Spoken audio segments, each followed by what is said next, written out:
You've heard of VOO. You've heard of VTI.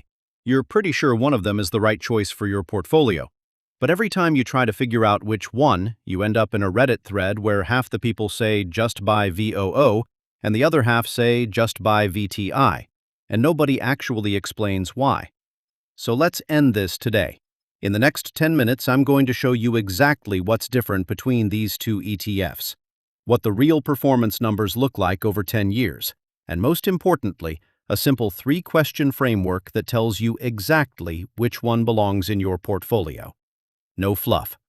Let's get into it. What is VOO? VOO is the Vanguard S&P 500 ETF. When you buy VOO, you're buying a small piece of the 503 largest publicly traded companies in the United States. Apple, Microsoft, Nvidia, Amazon, Google, Meta, all in one fund. The S&P 500 isn't just a random list. There's a committee that decides which companies make it in. A company needs a market cap of at least around $23 billion, must be profitable, and must pass a few other criteria. So there's a built-in quality filter baked into VOO. The fund is heavily weighted by market cap. That means the bigger the company, the bigger its slice of your investment. Right now, the top 10 holdings alone make up over 40% of VOO. And the cost? Just 0.03% per year. That's $3 for every $10,000 you invest. Almost free. VOO launched in 2010 and has grown to over $1 trillion in assets, making it one of the largest ETFs on the planet. What is VTI? VTI is the Vanguard Total Stock Market ETF. If VOO is a curated playlist of the top 503 U.S. companies, VTI is the entire music library. VTI tracks the CRS-PUS Total Market Index, meaning it owns essentially every investable publicly traded U.S. company. Not 500, not 1,000, around 3,484 stocks as of mid-2026. From giant megacaps like Nvidia, down to tiny small-cap companies most people have never heard of. Same expense ratio as VOO, 0.03%. Here's the key thing to understand about VTI's structure. About 72% is in large-cap stocks, about 17% is in mid-cap stocks, about 11% is in small-cap stocks. So while VTI holds 7 times more stocks than VOO, the large-cap companies still dominate the portfolio by weight. Which raises the obvious question. If they both own the same big companies, how different are they really? Let's look at the 5 actual differences. The 5 key differences. VOO holds 503 stocks. VTI holds 3,484 stocks, 7 times more companies in VTI. But here's the thing.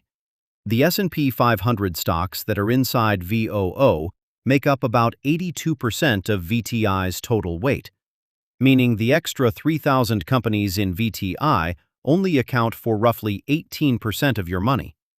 Still, 18% is real money, and that 18% buys you something VOO doesn't have. VOO is a large-cap-only fund. Every company in it is one of the biggest in America. VTI adds mid-cap and small-cap exposure, and because small-cap and mid-cap stocks historically go through periods where they significantly outperform large caps, the 2000s were a perfect example, the S&P 500 was essentially flat for a decade, but small caps returned over 6% annually during the same period. VTI gives you that exposure. VOO doesn't. Here's something most people don't realize. VOO is literally inside VTI. The S&P 500 is a subset of the total market. So if you own VTI, you already own everything VOO owns, plus thousands more. The practical overlap between the two funds sits at roughly 82% by weight. This is why owning both VOO and VTI at the same time doesn't actually diversify you. You're just doubling down on the same large-cap stocks. Pick one. You'd expect VTI to be significantly more volatile since it owns small-cap stocks which are historically more risky. But in practice, the difference is almost nothing. VOO has a volatility of 3.94%. VTI comes in at 3.95%, nearly identical. The reason is that even though VTI owns thousands of small-cap companies, those companies are so small relative to Apple and Nvidia that they barely move the needle on overall volatility. VOO has over $1 trillion in assets. VTI has over $500 billion. And for the average individual investor, this difference doesn't matter. Both have massive daily trading volumes and extremely tight bid-ask spreads. You'll never have trouble buying or selling. Over the past 10 years ending mid-2026, here's what the data shows. VOO, approximately 15.5% annualized return. VTI, approximately 15.0% annualized return.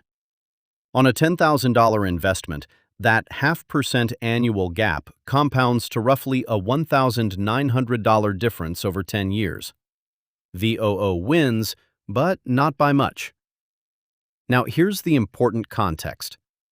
VOO outperformed during this specific decade because the last 10 years were dominated by mega-cap technology companies: Apple, Nvidia, Microsoft, Google. VOO is concentrated in exactly those names.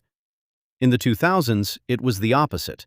Small caps led the market, and VTI would have won that decade. Year to date in 2026, VTI is actually ahead of VOO, 14.57% versus 13.93%, suggesting small caps may be starting to lead again. The verdict on performance.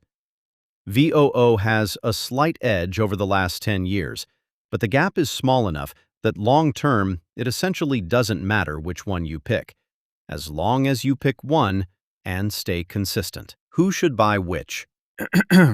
Forget the data for a second. Here's the three-question framework that tells you which one to buy. Question 1. Do you want the simplest, most well-known U.S. stock fund? If yes, buy VOO. It tracks the S&P 500, which is the index Warren Buffett recommends.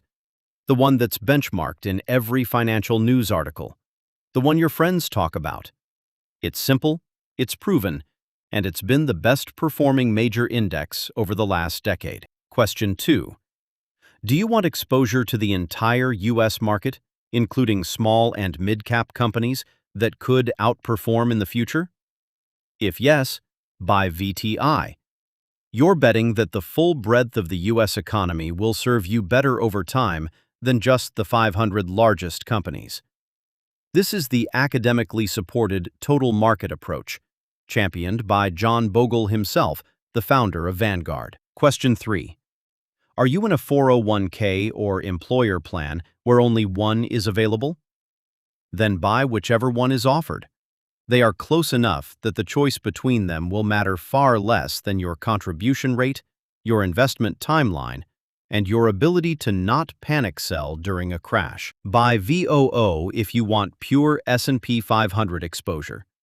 You prefer simplicity and familiarity, and you believe large caps will continue to lead. Buy VTI if you want the entire U.S. market in one fund.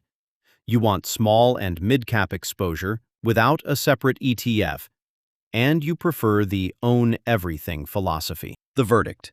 Here's my honest take. This comparison gets way more attention than it deserves.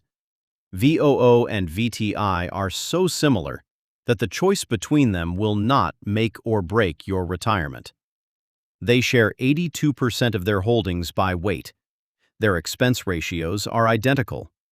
Their performance over any long time period will be within a fraction of a percent of each other. The real enemy of your retirement isn't choosing the wrong one between VOO and VTI. It's not investing at all. It's selling during a crash.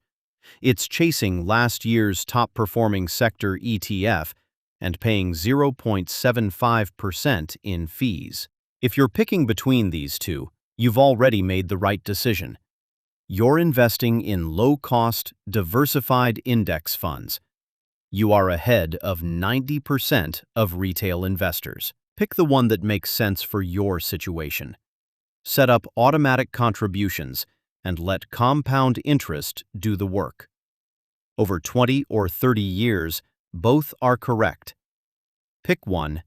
Stay consistent. Subscribe, because next week I'm covering the exact 3 ETF portfolio that covers 95% of the market and requires about 10 minutes of work per year to manage. I'll see you in the next one.